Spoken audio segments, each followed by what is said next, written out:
The Social Security Administration looks at whether you are capable of doing jobs, not whether you would be hired.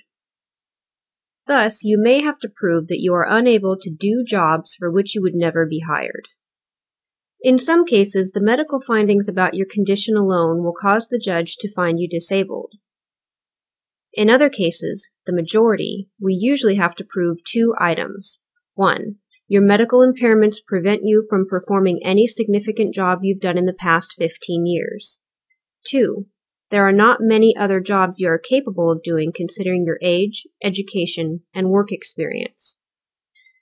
Think about all the jobs you have had in the past 15 years and pick out the easiest one. If you did that easiest job long enough to learn how to do it and earned a minimum amount of money from that job, we have to prove that you cannot do that easiest job, even if we are certain you would never be hired for that job again, even if the company where you worked no longer exists, and even if the job is no longer available elsewhere. Proving the second item is even more complicated and opposed to common sense.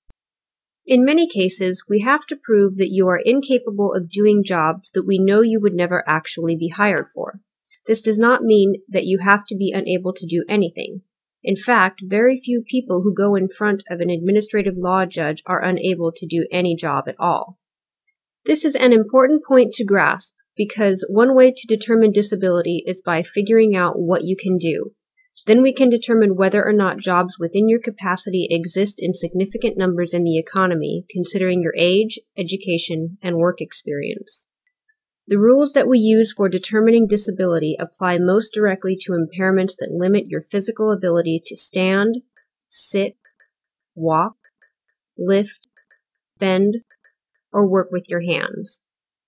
If you are unable to do certain kinds of manual labor, whether because of a back problem, heart condition, breathing problem, or some other medical condition, your lawyer will be able to look at the rules and figure out what you need to prove to win your case. Here are some examples. If you are under age 50, the general rule is that you must prove that you cannot do an easy sit-down job or even a job where you are allowed to alternate sitting and standing during the workday. You have to prove this even though you might not be hired for such a job. If you are age 50 through 54, the general rule is that you must prove that you cannot do light work, that is, work involving being on your feet most of the day and lifting up to about 20 pounds.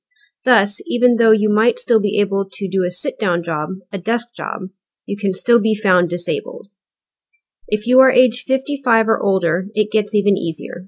The general rule is that you must prove that you cannot do medium work, that is, work involving being on your feet for most of the day, frequently lifting 25 pounds, occasionally up to 50 pounds.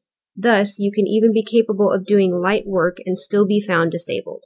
These issues can get complicated when you had jobs in the past where you learned a lot of skills.